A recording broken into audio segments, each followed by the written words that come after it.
Hello, and welcome to another episode of the Pedophile Huntress. We are here to discuss and normalize the hard discussions around the crimes of childhood sexual abuse. Society avoids what we face head on during these hard discussions. Tonight with me, I have Carol Boyce. She is the author of First, I Believe You. I love that title. And Sylvia Yes. Trevino is with me again tonight. And we have a special guest that's going to join us tonight anonymously.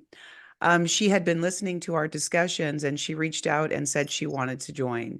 She wrote me and she said, it's a shared type of understanding that I've rarely had in my life. And ladies, isn't that what it's really all about? So I welcome Amen. you all tonight. It's just been such a pleasure. And we just pray that you that are listening, you feel that you're not alone. Tonight, our discussion is going to be about how injustices in our lives when pedophiles are our family, how that plays out in our life. It's a very odd thing. So we're going to talk about, do we look for justice? Do we tell? Do we seek vengeance? And the other thing that we're really going to focus on tonight is, have we been angry?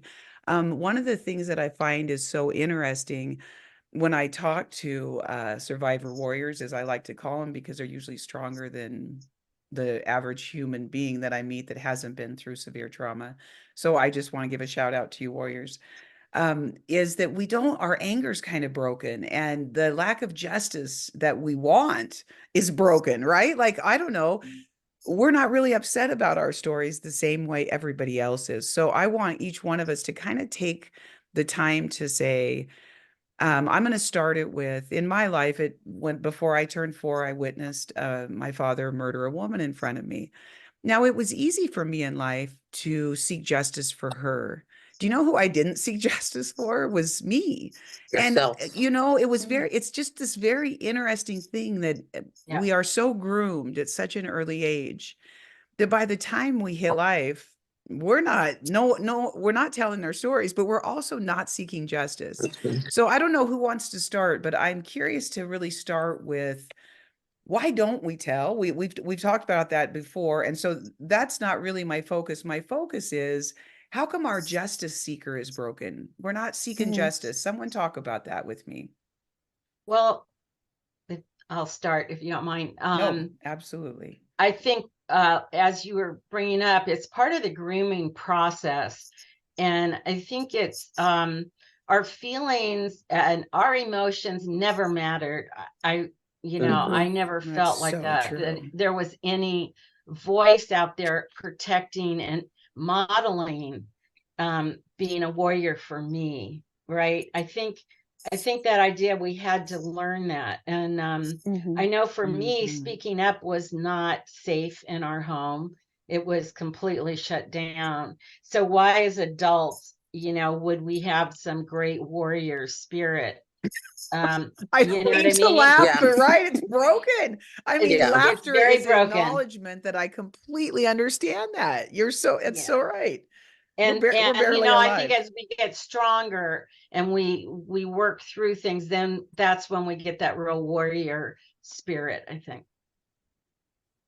Amen. Yeah, I think that, myself being in the Catholic Church and, I went to school at a private Catholic church, and we marched to church every morning. Um, and, you had to walk, single file. It was very strict. Once you got in, you couldn't speak. And Mhm. for me, that was where a lot of my silence and becoming this defenseless person came from, because I was so frightened. I never really looked up to the priests and the nuns. I was afraid of them. Yeah. So you're really Just saying, in my house and outside of my house and society at large, a voice around these subjects are not welcome. no, And they're not. so I guess because we don't have a voice is what I hear you guys saying. Why would we even think about justice? Because we can't even think about talking. Emily, Right. what do For you think me, about that? yeah. So for me, I think, interestingly, outside of my home, because I got out of my family's home as soon as I could. I started working at 14.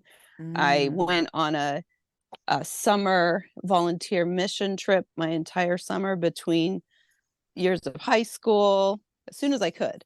And I remember we were in a women's shelter in inner city New York City. And I remember hearing their stories and I shared mine. And so I started talking early, but I was within a Christian context where there was not a sensitivity to the gravity of the situation. So there was no reporting of what I said. And I was a minor at the time. And that's a very problematic, I think. Wow, And there that's was also, huge. yeah, there's also Huge. and so there you go, like the introduction to the lack of justice, the lack of recognition Mhm. of the crime, Mhm. and the pressure to forgive and to basically that Yeah. false forgive and forget. And so that was my narrative for a long time, was that I needed to just let it all go and forgive. And if I didn't, that was on me. I actually had someone say, how you respond is where your sin begins. So yeah, so Oh, it's that's just so hard for me like to the hear. I know, but Wow. that's the reality It of is the the it's the brainwashing of the reality. church, I which is very 100% agree. unfortunate. So I didn't get that desire for, or I didn't see it as crime until I Ah, was a mother.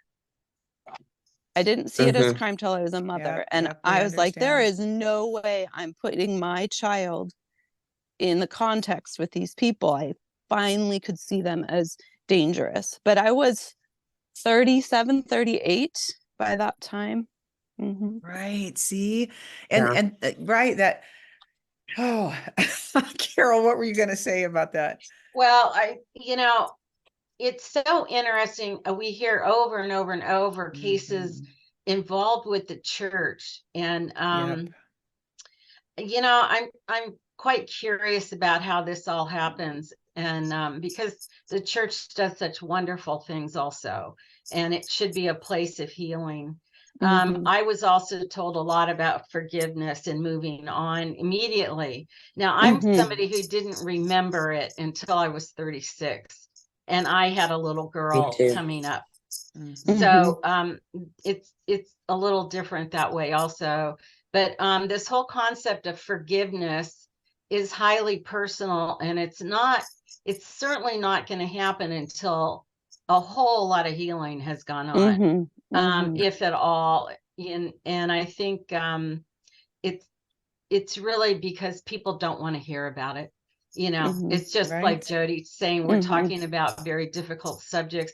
People do not want to know this. They don't want to hear about it. Mhm. And And it's Well, again, and they unfortunate. want you to hurry up and heal. That's what Yeah, I think. because they we don't want to talked hear about about it. that, Yeah, right? We talked right. about that. And there's a difference between the God of the Bible and the spirit of religion. And Mm-hmm. I do believe Mm-hmm. Amen. incest sits behind the spirit of religion. And the spirit of religion, for anybody that's stuck in the spirit of religion, I'm going to say it again, that God gives you until you go home and you're back with him to Mm-hmm. heal, Mm-hmm. because we are in a humanity mess down here. And oh my God, triggers happen in 20 years. Like Yeah, this Christian BS Yeah. religion thing that says you have just a minute to heal. It can't be true, because things are Yeah. hidden away in us and locked Mm-hmm. in these recesses that we had to do to survive. And then when they come up, you think that a good, loving God's going to look at us and say, "Oh, sorry, your time's yeah. gone. Sorry, get on Time's down the up. Yeah. road." No. You had 5 minutes to recover. Exactly. Um, Sylvia, go. Go ahead. and I think it's in general that society has no clue how incredibly damaging this is. That Mm-hmm. particularly a parent molesting a relative, somebody in your immediate world, Family. is incredibly damaging. And I think Right. that's really under appreciated. And so Yes. that's why people think, oh yeah, we can just forgive and move on.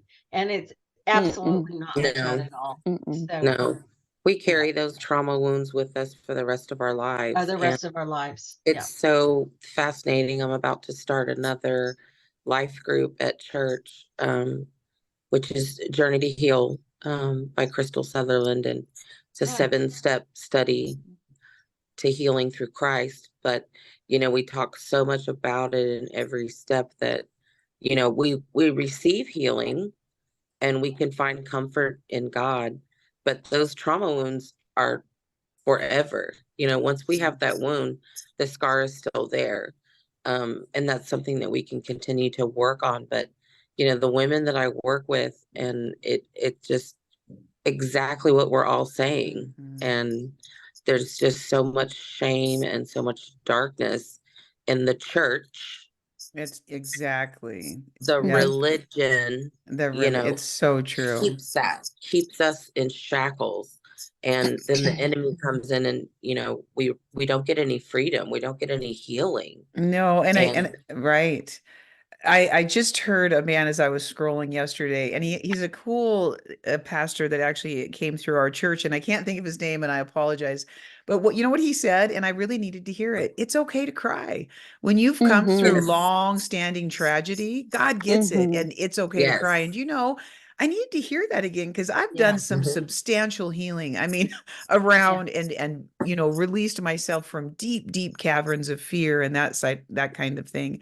But you know what? Sometimes it's okay to cry. Why do we always have to have this, now we're good? I mean, I don't see that the Bible ever shows that, even Paul said, I loved him so much. And he's like, I press on towards the goal. We never attain. So why do we think we have to attain? But anyway. Yeah, I've told my husband, I think I'll be healing from this until we pass. Like it's new things are going to be coming up all the time. But see, when I think that becomes our new normal, because if we don't, I remember asking my counselor of many years, and I said, Redmond, well, this, can I get past this? And you know what he said?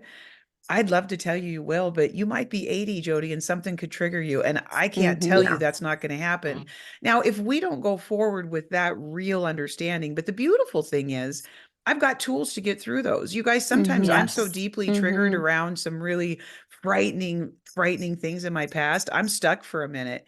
And, like I did this unfiltered stories, and the picture that they happened to use that day was I was horribly raped, and my father's left his stuff and it ran down my leg, and I was such a little girl. I didn't have any way to clean that up. And now, you guys, I hadn't remembered that until they froze that picture in the video. And then that came back to me, that fishing trip that day. A loving God is going to say, oh my God, Jody, let me hold you. And I let him hold me because I needed to cry through that. So, but justice, you guys, going back to our topic, and I love this, how we circle around, but what would justice even look like? Sometimes I really grapple with, God, how do you can't restore virginity. You can't really, I can never know what a childhood feels like that doesn't have chaos, confusion, and pain. I mean, so what does justice look like? I know restoration has to be part of it, but talk to me a little bit about what justice looks like to you. Ooh. The silence. Right? See, isn't it hard, you guys, to put a definition to it for us? It's a big one. It's a big one. It's huge. And some of these, go ahead, Sylvia. For some reason, I'm really dealing with, even though, I've been doing this healing journey for a long time. For some reason, we associate with them. And, do we want to we have so much mercy for them, which is just so they taught people us don't to understand that, right. They built that cohesion in us. Yes. But I don't think, for me, I don't think I'm ever going to get the justice that I would physically want, but I believe that I can receive the justice and the vindication through Jesus Christ. See, and I get that, but let's act like we're 10 and someone came to us and said, this happened to you, because see, life has happened now, right? And so we already understand justice has not been served. I believe that God does say, I mean, I was just reading in Nahum this morning where God says, oh, the guilty will receive punishment. I believe that with everything in my heart. And so that does give me peace. And at the same time, though, for people listening and for all of us, it's funny that we don't even have the language of justice. And that saddens me. It does sadden me, because there's so many little girls, and I'm a CASA worker here in Montana, and I go and I see these children and my heart just bleeds for them because I think, what is justice going to look like for them? Right? Like the damage has Yeah. occurred. They're going to have to Yes. walk their life. And so with that in place, give me some more words, you Yeah. guys, about that. You know, my father died, and he never once admitted to what happened. He never, you know, it was always, oh, Carol's mentally ill. Carol is not stable. Although I had nothing to show that except from I the know. And I damage he laugh did to because me. we're Yeah. all, you're either nuts or sluts, right? Yeah, right. But you know, so he died without that, and my family believes him, not me. And so I can't look outside of me for So crazy to justice. me. I think it's part of just forgiving myself for what I participated in and letting go of the shame. I think it's all those huge issues that survivors have. And I think that's kind of my justice, or believing God is going to, you Yes. know, he knows the I love truth. that. He does And know the truth. You know, he knows the truth, yeah, and to that's kind of your beautiful. soul, because you know, I don't have the courts. I don't, Yeah. you know, they didn't do Right. anything. So Well, you know, for me, I mean, I can look back and say I know what I wished would have happened and would have been justice in that situation, but that's not realistic now, of no. course. Right. Mhm. Because you So, would have hoped somebody would have and you removed know, the you and reality, right, or removed the young man from the home and done a deep right. dive on my parents and all that. But I think that, you know, now the statute of limitations has passed. I would have nothing in court. And Right. I've just had to let go because otherwise too much of my energy is spent thinking Mm-hmm. about all that. And then they still have a hold on me. It's still controlling my life. Yeah. And I don't want to live Right. in that. So Yeah. all I I know get Yeah. is it. that God have mercy on their souls. Like it Yes. is, Yeah. that's the bottom Yes. line. It is. I'm not going to be able to do anything besides remove myself and my daughter from the situation. Mm-hmm. And Mhm. I can only imagine if they actually take some time to be introspective and prayerful, that there's a whole lot of suffering going on for them because, I Yes. think you that's know, true. I do Oh, think that's yes. so, true. I feel like my father was tormented. I feel Yep. like he I knew. do too. I could, you know, you can I see it in agree. their spirit. And, Mm-hmm. but you know what? Justice and vengeance is God's. mhm. It is. And that's why I didn't use the word vengeance because oddly, I don't, well, probably I wouldn't have a super angry, vengeful person on the chat with us. But, you know, I know that you guys aren't, but I do think that justice does look like the things that I've heard you guys say, having a cup of tea in the morning with peace, having Yeah. to go to bed without knowing that I'm going to have absolute terror wake me up in the middle of the night, or Mhm, have mhm, the Right. compression on the side of the bed, like someone sitting down for 20 years. That happened to me, you know, Yes. on mhm, and on and on. So justice is freedom for sure. It mhm, absolutely is. Mhm. And for everybody listening, for each one of us on this panel, I'm sorry that justice was not served the way it should have been. And one mhm. of the things that I hope that we can all do is bring awareness around this. Like I was thinking the Yes. other day, you guys, about, you know, the Holocaust and the Jews, and they've gotten their time to say this was wrong and the world has Yeah. acknowledged it. And then Black slavery. And I really do feel like they've gotten a lot of acknowledgement. Childhood Mhm. sexual crimes, Mhm, there are millions mhm. and millions of survivors Yes. around the Zero. world. Yeah. Where's their Mhm, justice? Where's people mhm. standing up? You know, people say, "Oh, I can't. Oh, it just hurts me to listen." It's a crime. It's just a crime. But why is it Mhm. such a secretive crime? That's a whole nother topic. We're not going to get into it, but I think we understand because Another night, another yes, chat. another night. But I'll tell you, it is And the darkness that surrounds Mhm, it. and I do want to mhm.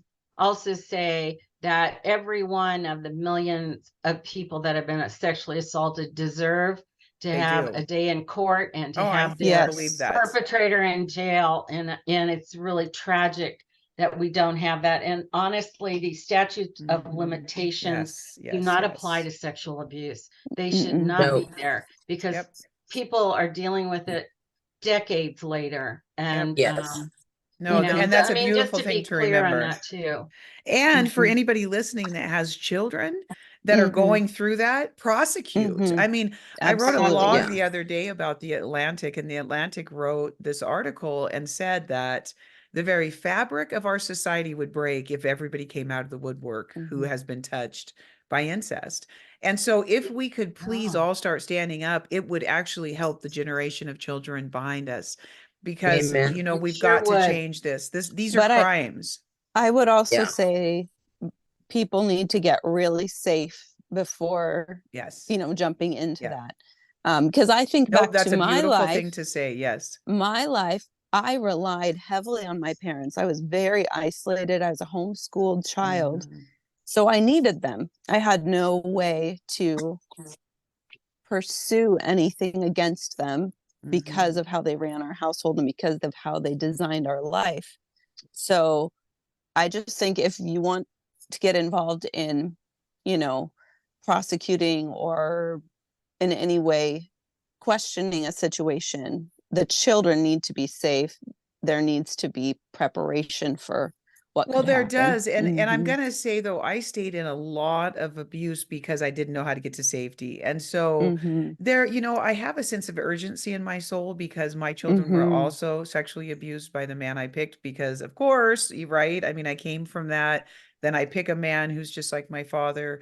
And to me, there is a sense of urgency. And I 100% agree with what you're saying. And both can be true. Please have a sense of Mhm. urgency and get to safety, Yeah, because and you know, the seek problem help is from yes, the longer you stay, the more that denial kind of creeps in, and year after year Yes. Mhm. goes by and Mhm. everybody's still being damaged. Sure. And you Mhm. know what, I guess what I mean by seeking safety is seeking social support, Yes. seeking a And it's separate hard to location, find. all Yeah, of that. Mhm. right. It's hard to And find. Emily, you have a very interesting situation because you're one of the few people I know that did speak up, did tell the parents, Mhm. did make it very clear what was going on, and Can we stop right there? That is so good, but can we bring Yep. the listener into the story right there? Because I think that's awesome, Carol, to actually talk about that. okay, Oh, did you want me to mention it? Like Yes, a please. brief? Well, I Okay. think if it's you're good just because comfortable, they don't, Emily. right, Oh yeah, they that's don't fine. have the history there. Sure. So I grew up in a very religious home. And my mother homeschooled me, and I had a younger sister. And when I was 6 years old, my parents took in a young man who needed a home. He was older than I was, and he began to sexually abuse me from the time I was 7 till I was 9. And then when I was 9 years old, I tried to report to my mother, but it was all a muddled mess how the whole thing came out. The young man denied it. My mother told my dad what I had said. My dad said, "Someone's lying here. And if no one fesses up, then I'm going to be punished because there has to be justice." There's that word, Jody. There has to be Yeah. justice for this situation. And I was Mm-mm. so appalled by my dad. And what he said was, I would be like Jesus and I'll take the punishment. It was it's spiritual abuse, essentially. Oh, And religion. it's, and psychological Mhm. manipulation. And Yep. I remember just being in tears and saying, I didn't say it right, or I was the one, because I just couldn't, I was overcome. And so then I was punished severely, very severely for it. And Ah, then basically it went underground. My dad didn't say anything to my mom. My mom didn't say anything more about it. The young man stayed in our home until I was like 15, I want to say. So that's the context. And I did try to speak out, but after I was beaten with a piece of wood from my dad's shop, I Oh, said, yeah, mhm, it was awful. And that's the context. And I wasn't going to say any more. So Carol, to your point, I did try. mhm. Yes. Um, but And the church shut you down. Yep. yeah, well, my Yep. parents representing the church, Right, yes. right. Yep. Mhm. It's terrible, Emily. I'm so sorry because you were yes. trying So to sorry. do everything right. Yeah, and it, it speaks to the illness of my parents as well, right? Well, Like right. they're And you know, the evilness, Absolutely. I think there that one man who wrote the book A Road Less Traveled also wrote a book called Evil People. He since changed the title, but it was first called Evil People. And one of the things that he said that most counselors in psychology forget are some people are just dark, and there isn't a cure for dark but light, right? So Mhm. Sylvia, you said an interesting Wow. thing that I think is really good.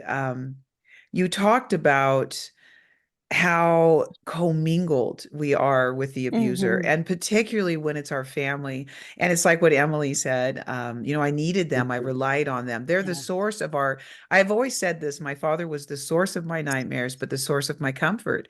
When those nightmares came because that Oh, woman was being murdered, I'd run to his room, or, you know, whatever nightmare it was that I had, he was also my comforter. So the great conflict, right, that Yeah. wages within us mhm. is profound. And so you're right. We're so confused by the time we hit life. What is justice? Yes. Yeah, It's kind of why I brought it up. yeah. We don't have a sense of it. But that's why I wanted to bring kind of light to that mystery, that we should have a sense of wanting justice. We should ask God for justice. It's actually all over the Bible. So we really should bring that back alive, but it's been so beaten out of us, literally, Yeah. emotionally, figuratively, and physically. Most of us could say, I don't know Yeah. for all of us, but I certainly got many beatings from my father if I was just out of line. So mostly I was just a good compliant girl, so I wouldn't be more hurt because I was already going to be hurt. But to try to mitigate damages, right, you just complied. Mhm. So one of the things I want us to talk about now is, because I think this is interesting, it's hard for us to articulate justice. I also think it's hard for us to articulate anger. And so, Sylvia, why don't you start with, what does anger look like in life? I can say for me, anger has looked like over drinking, going out with the wrong guys, always hurting myself Mhm. because I never know how to get it out. So I'm going to just Yeah. stop there, but I'm going to pass it to you. Tell me what anger has looked like for you. It, really, when I got older, like, you all have said, it's 36, 37, 38 Right. when we start Me to, too. Me too. have the memories and the flashbacks. And, I had so much anger for my father. I had so much anger for my mother, who, it was definitely, she was not at fault in any way. But I had anger for so many people, for the church, for my, the nuns and the priests that were my teachers. Like, why didn't you protect me? Yeah. Why, how could this happen to a 5-year-old? When I'm surrounded by people who should protect me. And Mm. my anger was all on them. And of course, my father. But that did manifest in very unhealthy relationships, because when we get into a relationship and then we tell somebody our story, they don't know how to handle it, Mhm. because We're open game. it's a hush Mhm. hush, oh, I'm so sorry that happened to you. And then just keep it moving. And it's like, you don't feel heard. So Right. then you're angry. So then you're angry at that person. And then I would always just self-sabotage. And, at that point, I'm like, I'm done. Goodbye. Next, Yeah. Yeah. and the drinking, and, the just the self-medication to make yourself feel better. Can I And ask you this? All those people that you just said you were angry at, did you go to any of them and talk to them? I did not. Yeah, I did. I did. I was one of those people that I did. And you know what? I I'm wish glad I I did. did. Yeah, I'm glad I have. I mean, to go confront my father, you guys, sometimes literally I would have to stop because physically I was so terrified to be around him. He kept a gun by his side. You know, I watched him kill somebody. I'd stop and have to drink like 3 Cadillac margaritas just to get my body to stop convulsing so that I could walk in. Not convulsing, that's the wrong word, but shaking, trembling is the Yeah. right word. Just The absolute trembling. nervousness, Yeah. Oh, the I was fright. was terrifying just to walk in his house, and it only Of course, lasted about 20 Jody. minutes. Of course, it must have Yeah. been just horrible. Right. Horrible. Yeah. So Emily, And can you talk a little bit about your anger? The anger. Oh Yeah. yeah, I was feisty as a child, And I think I've been angry at my parents since I can remember. Yeah. My mother was not a safe person. She will even brag about stories about how she's so proud of herself for putting me down in my crib instead of shaking me, because all she wanted to do was shake me, and she was worried that she would harm me. And she brags about how she protected me that Oh, way. they're so But righteous. yeah, so Yeah. I think, I just was fighting from the time I can remember. Um, hmm and I'm glad, like, for whatever reason, God put fire in me. That's how I I get see some of it. that. So the main way that I coped, even as a child, was through physical activity. Like, all I remember is I ran and ran and ran. And my mother would send me out the door and just send me to go wander all day long, even as a homeschooler from 12 noon on. She didn't really want to deal with me. So the way I got through was just moving, moving, moving, moving. So I ran and I roller skated. And if I was angry for being spanked and grounded one more time, I remember punching my pillow. So I was very physical. Mm. And then I also channeled that anger once I went into compliance mode, Jody, like you said, which happened at age 12. I remember I was like in 7th grade, and I figured out that the best way, I just was like, forget this, I'm getting myself out of here. And I just went inside with my anger. Mhm. I started to have eating problems. One thing I did with it was I was basically going to show them, and I worked as hard as I possibly could in school. And so some of it was constructive, I think. Like, some of it Mhm. motivated me to do some really good things, but others of it was destructive because it was too much exercise. Like, my knees are relatively shot for my age. That's why But my I hips Mine figure, bad. too. Yeah. but I'm like, Yeah. I think I coped, that was a Angst. yeah. Yes. And then Angst. I teetered on the edge of a full-blown eating disorder, but I think it was an angel Mm. that saved me, that taught me about real good nutrition. Oh, that's Um, cool. so Oh, I I believe in would say, angels. yeah, so the anger piece, hmm um, I didn't really get exceedingly angry in a way I could articulate until I was in this latest round of therapy, Mm. which was when I was around 40. hmm So I'm 43 now. Wow. No, it's good. It's Mhm. good to talk about it. Carol? Yeah, I was just gonna say, Emily, that's just amazing as a child that you came up with, like, Mm-hmm. hitting your pillow and Mm-hmm. running, because those are great ways as Mm-hmm. adults too to handle the anger. And I too turned it totally inward with an eating disorder. And I want to keep bringing that up, that eating Mm-hmm. Mhm. disorders are a very serious, deadly consequence Huge. of child sexual abuse. So I know almost all of us.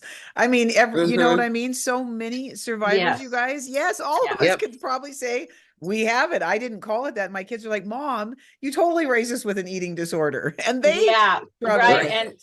And they're Yeah. not really recognized that way. And Mhm. it's really important for people to understand Yes, it that. But is. I had I was kind of a terrified person. I don't think that I was extremely angry at my mother. She was a raging kind of alcoholic and angry, and just she took over the whole house with her anger, and I was very angry about that. My dad I adored. He was passive, and I had no idea what had gone on. All I knew Mhm. is I was terrified, and I was kidded for that I was so frightened by the world, kind of. But then when I got memories and realized what had happened, I was really enraged for Mhm. You years. know that, right? That is so good, Carol, because it's true. I think fear actually blocks anger Yeah. because, Mhm. it's like these emotions Mhm. that compete.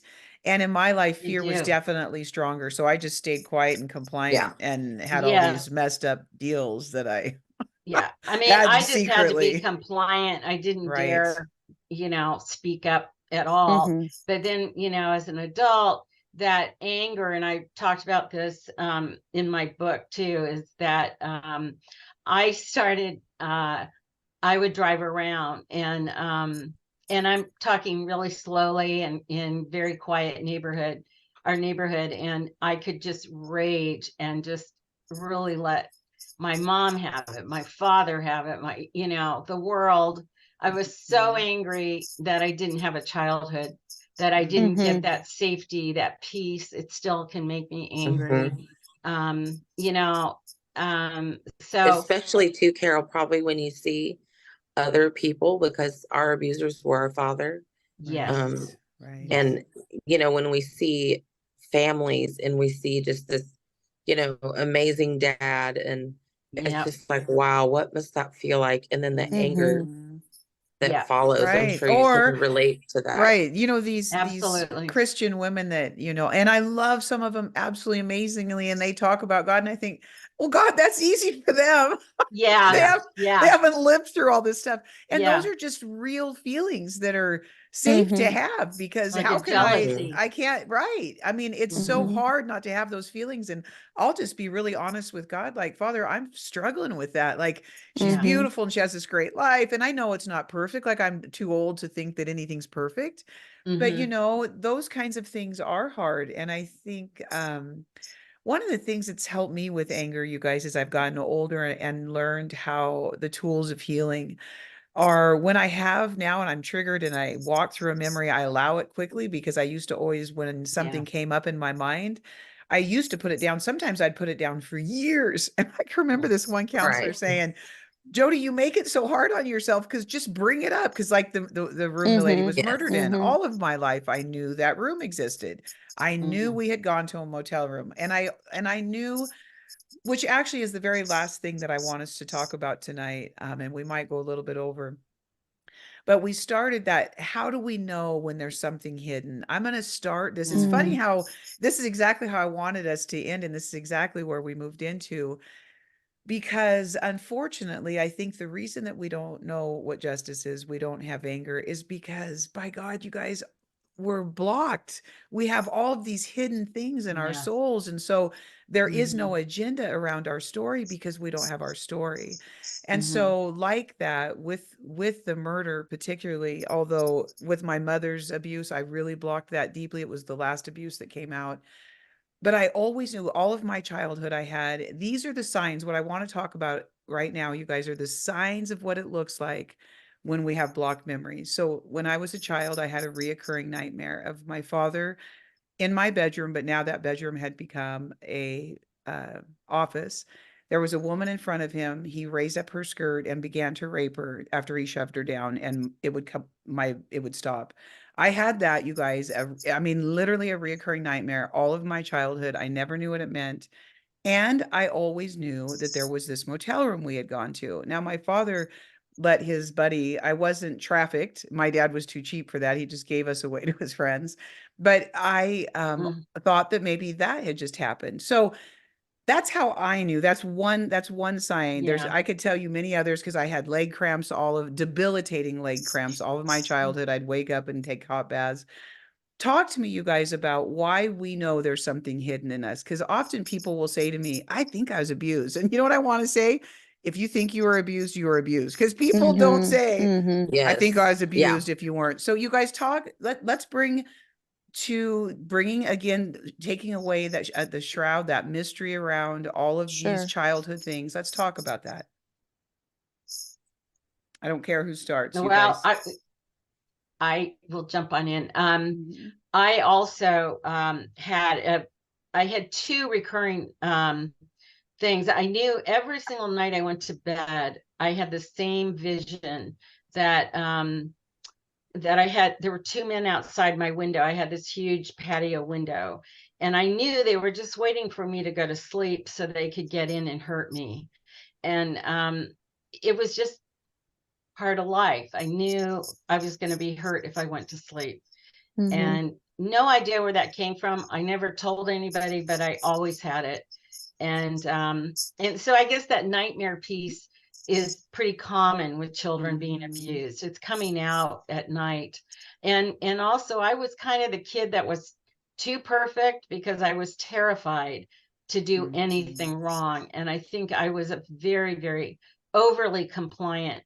I think when you see a child that never does anything wrong, you Right. have to Mhm. question that I also, agree. Yeah. right? Yeah. Right, Mhm. because we're in full submission to Yeah, our Mhm. environment, to society. Yeah. We're in full Out submission. Right. of fear. Out of and fear. and I Yes. think, yeah, fearful children, like, why do you Mhm. have these fears? It's not normal to be terrified of your world when you're a little kid. Well, and to Yeah. add what Carol was saying, at 36, she realized that her father, who was a physician, would come into her room in the evenings Yeah. and rape her and then leave. So it was always in the night. So you go to sleep as a Middle child. of the night. The middle of Yeah. the night, Mhm. he comes in. You're not really sure Yeah. if it's real or not, which we all deal with. Did this really happen or didn't it? Should I Mhm. believe myself? Should I not? And so instead, then you get this reoccurring theme that comes to you about this. So Yeah. again, I mean, that's a perfect way to describe it. Sylvia, do you have one that you can describe? Yeah, I also had a lot of flashbacks and a lot of dreams, a lot of nightmares. Mhm. And I immediately knew. But it had been years, and it did come in little pieces. But Fragmented. like you said, yeah, if you say, and I have people say, I have a dear friend recently that just told me, I think I was probably, and I'm like, okay, I'm going to help you unpack all that because, Right. like you said, Yeah. it's if you think and you feel Mhm. it happened, you don't know who, like, Right. that's something we don't just randomly put in our head, You don't. and, No. and once I knew it, I knew it. But it was a flashback. It was a dream.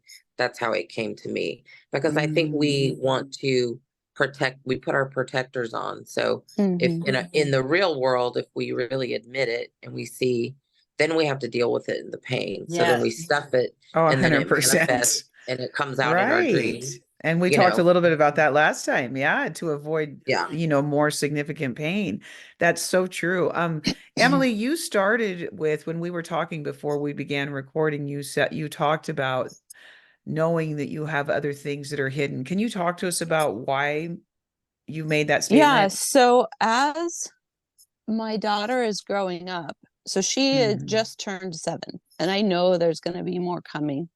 But I've experienced dissociation, so meaning mm, where I completely disengage, like my body will still be doing the motions of whatever needs to be mhm, happening in the time, but I just start being in a totally different world, spacing out above the situation, maybe some flashing back, like basically I go into my headspace or my mm, yeah, and so when those times of dissociation occur, I have when I come back to myself, I go to my journal as fast as I can and just say, this was what was happening. And I dissociated. And I used to be ashamed of dissociation because I felt I I was wasn't being too. present. And I Mhm, was somehow not smart enough to stay present. And I'm hyper vigilant. So if I dissociate, I feel unsafe. But then I think I actually dissociated as a child to protect myself. But Hmm. I want to be aware of everything all the time that I don't want to dissociate, if that makes sense. So mhm. anyway, No, as I've I think we grown, all understand Yeah. completely. so as I've grown, um, I've come and learned through therapy and through reading to embrace those moments of dissociation, to say, okay, there's something there, take it to the therapist. She can walk me through it. Okay, like what was happening at the moment you dissociated? What came into Hmm. your mind? Tell me what you remember from it. Just like name it all, talk it through. And then Mhm. that's often when there's like a big, almost like Breakthroughs. seismic shifts Yeah. Mhm. and things open and you see more and you understand more and pieces come together. But I know a lot is blocked because I don't remember so much of my childhood. I remember being Mhm. outside because that's where I was safe. I remember being at other neighbors' houses, ironically, because that's where I was safe. But I have very few memories um, inside of my parents' house, especially after age 9, when that uh, very unfortunate situation where I tried to report occurred. So I know Right. there's more there that may be coming through. And I also, I still have symptoms of like seeing my parents in myself as I age in my own body, like the Oh, appearance isn't of that my hard, you body. guys? It Yes. that Oh is yeah, hard. That's And so I hard. know that like when I Mm-hmm. see a certain angle of my hand or my Mm-hmm. eye, or I catch myself in the mirror, Mm-hmm. Mm-hmm. I know it relates to things, some of which I've explored, some of which may come as time goes by. But I think that for me, that dissociation piece is like a clue. Um, Oh yeah, yeah.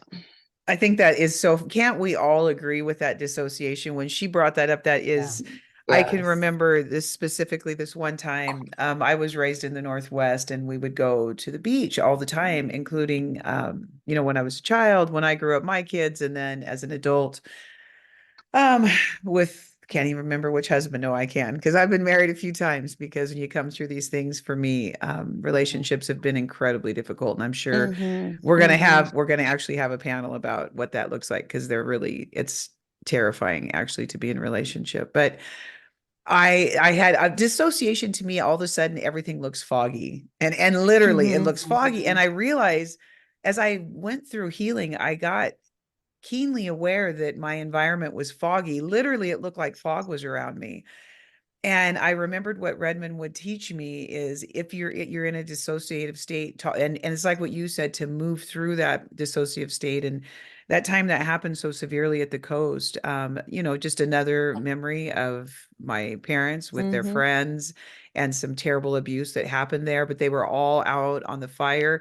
It's weird how all of a sudden your mind, but it's not like we talk about that shiny red trike. It's ugly. So I mm-hmm, don't know what the mm-hmm. cloud is, but it's like I don't want to go there. There's like trepidation that all of a sudden comes up in Mm-hmm. my soul. And Sylvia, do Well, you know I what I'm think Yeah. Carol? Yep. I Go think ahead. it's really important to realize too, like as children, we had so few ways to survive it. So We were Mhm. just in survival mode. And they've done a lot of wonderful studies on the chemicals in the brain. And by the way, studies show our brains are different when we've had severe trauma. They can absolutely. see it in the brain now by Yep. MRIs, and there's been wonderful research on that. But there's chemical things that are always going on that kept us safe, and it was the only way we survived. Mm-hmm. So I think in a lot of respects, we have to be very thankful that we Mhm. came up with these methods and that they're still there. And another thing I want to say is I have flashes of it, that kind of thing. And finally I had a therapist say to me, Carol, you probably don't want to know everything. Do you know enough I've to prayed that face before. this? Right? Maybe you have Right. enough to face this, but and I know I'll never have all of it. Right. Mhm. Most of it's gone, but I Yeah, know enough to know what happened. Um, exactly. so I think that's a reality I too. think I think it's a balance of like seeking that psychological healing and doing the work and then trusting God to lead you in the next Yes, I step. love that. I Yep. love that, Emily. Yep. Yes, I really, really resonate with that. Sylvia, did you have something to say about that? No, I think just we again, we just, how in the world were we supposed to navigate, Yeah, Yeah. so and the true. only thing we could do was, disassociate and, Mhm. you Right. know, push push those memories away and, not only, but I feel like it's a blessing that I got everything in little pieces Mm-hmm. that Mhm. for Mhm. Mm-hmm. me anyway, and I pray that that's, how it is for other people Right. because even just one memory, even just one flashback just wrecks our Devastating. entire world, Mhm. Yeah. you Well, know? it does, but Devastating. it also, I have to tell you guys, and this moves me a little bit. I feel more like myself than I ever have since I was born, because I Mm. was taken hostage from the second I entered my parents' house. and to have the strength and the tenacity and the faith to know that a great big God warred with me to get my life back from them has been Yeah. the Amen. the biggest justice that I've and to have the courage to stand and say, I know that you murdered this lady. Those are tough things to say, you guys, because you want to deny those things. Like for me to step into, for any of us to step into any of this tragedy, to be raped when you're 3, these things are, we are called liars. They hide behind, they're looking good. You guys, Yeah. they are so Yeah. deceitful. This is why I always say it's a crime of hell, because they're so good that you actually think if they're standing by a righteous person, they kind of look the same. They're very hard to flesh out, even It's for an wolves. adult. They're wolves. They are Yeah. wolves. And so Well, think about for and that's what children. sociopaths do. And I think Yes. it's really hard to accept that your own Huge, father, Carol. parent is that Mhm. person, but they look good. That's They exactly do what they look do. good. And they They can look real really good. hurt. They can They really do. hurt their own child and then just Right? get up and go on with their life. That's not normal behavior. That's somebody that's very, very ill. It isn't. And And then yet we are the ones, like you said, oh, she's mentally ill. Oh, Jody. Yeah. Like when I went to the police, Yeah. my entire family said she's had mental health issues forever. I've been a director in a law firm for 20 years. I'm smart as I'm a badass. Like, really? I don't have a mental I illness. know. Like, wait a minute, Yeah. really? Right. I mean, we are accomplished women in our own right. And it's like, really, I remember reading this book that said people who come through real tragedy are our CEOs, and that because stress doesn't affect us the same way. I remember Redmond used to say, because people around me in a law firm, it is a very, it's stressful. I mean, let's just say you're missing a page, you got to get it filed, or you're going to be in trouble with, all kinds of stuff. Anyway, he would say to me, no one's being raped or murdered, Jody, so you're fine. Because I would say, why do all these people freak out? It's just a filing. And that's what he would say. Well, for you, you know what I mean? Can you guys relate to that? It's completely. Yeah, like we're on red alert all the time. And I remember he used to say to me, if I could just get you to Amber and let you live at Amber, I've done my job. And I think I live at Amber, you guys, because people will say I'm so intense. Well, dear God, I'm doing super good. You should have met me. Yeah. Yeah, really. 20 years You should have ago. known me a long time ago. It's true. I'm mellower now. But I thought of one other thing, Jody, that was a clue to me. Yes, no, I love it. Please. In high school and college, I wanted nothing to do with having a boyfriend. I didn't trust anyone. I trusted no one. I especially didn't trust any male. I struggle with that still. I didn't. And so that to me is a pretty big red flag. I would have a crush here and there. But there was no way I was going to enter into romance or intimacy with. Yeah, that's I just had no trust. That's a whole discussion of its own, which I really. But you had asked about like signs of it, and no, I think that's another sign. No, for I love me. that. I do too. 100%. Well, you don't go through a normal adolescence. I mean, I feel like I never went through adolescence, kind of breaking from your parents or anything. No, you're just like in terror and trying to get through. And like Emily, you just shut down normal adolescence, right? Where you're, you're dating or whatever. I just skipped to let's go to college. Let's get out of here. Yeah. Yeah. Right. Well, because we're so confused, you guys. Like I always say, these people are so good. If you're looking at wood, when they get done with you, you're going to think you're looking at orange metal because they confuse your faculties so well that you don't trust yourself anymore. And one of the deepest tragedies, I think, is the cover up afterwards. Not that the rapes and all of the crimes that have occurred are not bad, but then the whole world supports, it's an abuser centric society, and we've got to stop that, or we're never going to stop pedophiles. And I have never seen a pedophile that when you tell the story, it doesn't change who they are. And that's why I say we are breaking down pedophiles one secret at a time, because it changes them. And I have watched it happen. If we stay in the story with them, it keeps them strong. So anybody that's listening, if you are standing by a pedophile or going to Christmas dinner, please stop. In the name of God, please stop, because all you're doing, if you love them, actually walk away. Because if you really love them and care about their soul, don't stand by them until they come to some kind of repentance and understand that it's different.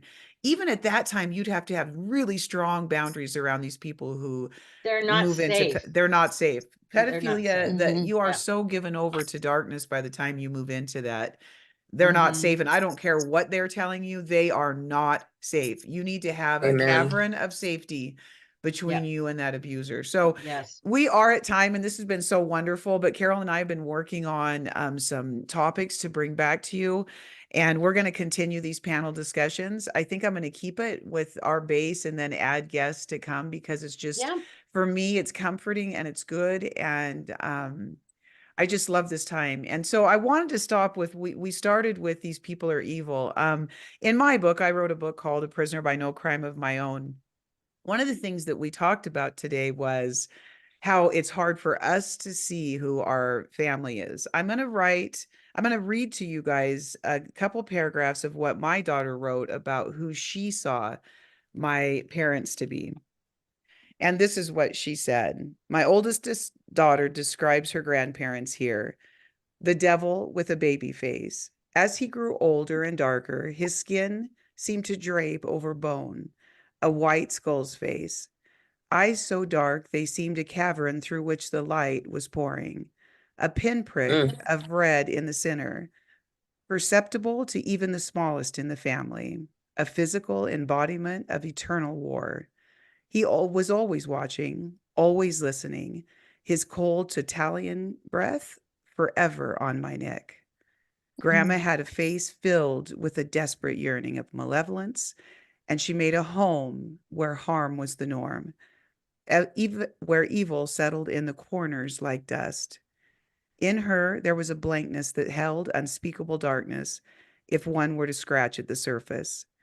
She was bloodthirsty. She was a bloodthirsty follower with remorseless manipulation honed under years of supervision from the devil himself. They hurled themselves upon weaker, more innocent people, a will and lust for power, for lust itself, an evil that would rather kill the person doing the questioning than take a realistic look at it itself. Evil colonized them. I Yep. just want to say, when we close tonight, if you're listening, get out Wow. of the colony. Get out of the colony, because you know what? Our kids can see it. If you stay in that colony, there are going to be generational traumas and generational crimes that continue. So we are here with you. If you like what we're doing, please subscribe and follow us. We'll be back with you next week with another episode. Ladies, God bless you this week. Have his covering over you. Let his angels protect God you. bless you And I'm too. going to see you guys next week. Love Thank you you so all. much. Thank you. Thank Love you you. too. All Bye-bye. right. Thank you. Ciao. Bye-bye. Bye-bye.